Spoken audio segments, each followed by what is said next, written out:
Hello, I'm Jim Shannon, President of the National Fire Protection Association. NFPA is proud to be a partner with the National Fallen Firefighter Foundation in the development of this important firefighter safety training program. This segment of the training program focuses on emergency vehicle operations. Each year in NFPA's firefighter fatality study, one of the leading causes of firefighter deaths is vehicle crashes. Excessive speed and not wearing seatbelts are two of the main factors in these fatalities. These deaths are preventable. This training program is aimed at providing you with an understanding of what you need to do to protect yourself and your colleagues. It's up to you to provide the leadership and personal responsibility to end these needless deaths. Please apply the principles that are presented in this training program, and let's make sure that everyone comes home safely.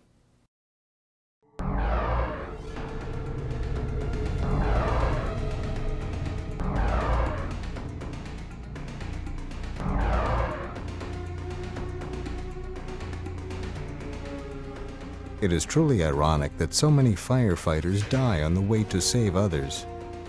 At least 20 civilian deaths and 500 civilian injuries are associated with crashes involving fire department vehicles each year. Dying in a vehicle crash is preventable. This module is designed to tell you how to arrive alive and not kill those you are trying to provide assistance to. A fire truck weighing 20 to 30 tons can be a life-saving tool, or it can be a lethal weapon when driven carelessly or operated when it isn't properly maintained.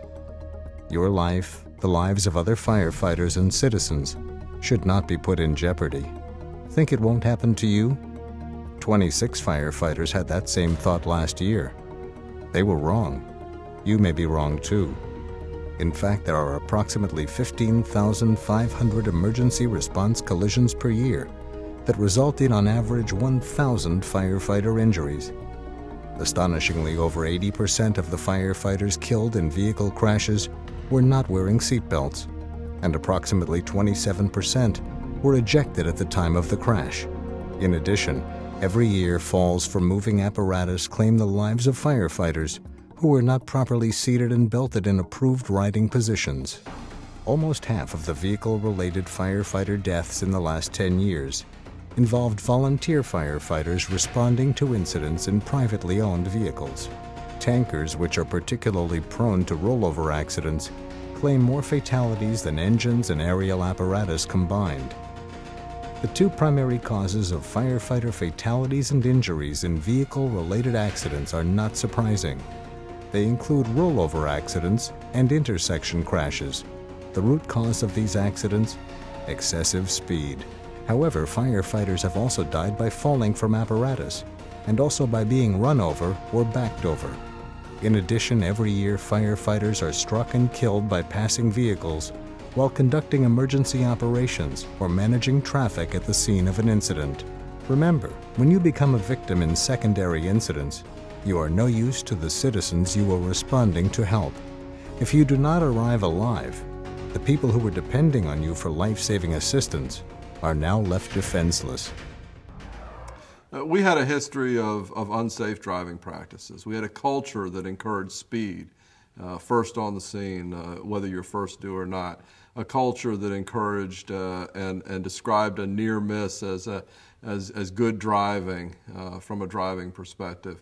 We really were living on the edge, and our insurance company told us that. They told us, you know, our rate of collisions and the severity of collisions was going up, and each time they challenged us, we put in place some program that usually was recommended by them, but it never got to the heart of the issue. It never got to culture change. It allowed us to check the box off and do what the insurance company asked us to do, but it never really changed behavior.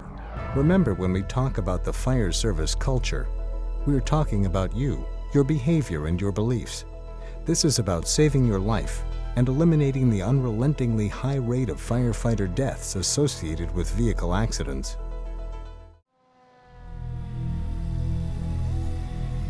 It's a privilege to be an emergency vehicle driver. Driver competence and judgment are the most critical factors in the ability to arrive alive.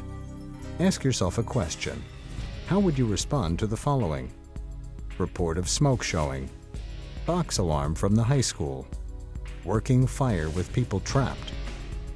If your answer didn't include, according to road and traffic conditions, you may be on the path to a line of duty death. The driver's willingness and ability to drive to the conditions of the road, rather than just as fast as possible, determines if the crew arrives ready to commence operations. In Anne Arundel County, we discovered through the analysis of our response policies that we were putting a large number of vehicles on the street with red light and siren. Many of these vehicles were coming from great distances. Our analysis indicated that a number of the calls did not require all of the vehicles arrive with red light and siren. So as a result of that, we broke down what we were doing, how quickly we were doing it, and measured it against the potential threat. What we looked at our call volume, of course, the type of calls, the number of vehicles that were responding. Then we weighed that against the threat or what we were being told by the person who called 911. In our case, we had determined that if there was an immediate threat, that we could and should require everyone responding to go red light and siren. But there were other calls in which bells, alarm bells, smoke odors, those kinds of calls, we felt we could reduce the response, not necessarily in terms of the number of vehicles, but that the vehicle that was in the first due area could respond with its red light and siren. Other vehicles, which typically would support that operation and in many cases not necessarily be needed to arrive with red light and siren, could come with the traffic.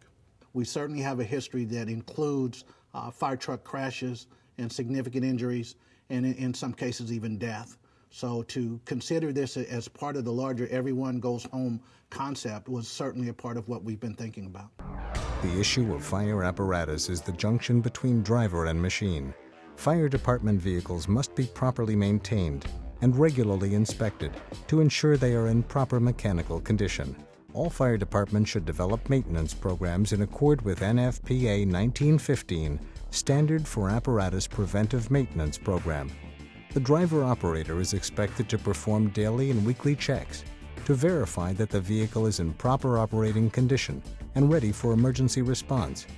The driver-operator is responsible for ensuring that the vehicle is in proper condition before it leaves the fire station. There should be specific criteria to define when a vehicle should be taken out of service for mechanical reasons, which would include any problems with brakes, tires, steering, or other systems that have a direct impact on the safety of the vehicle.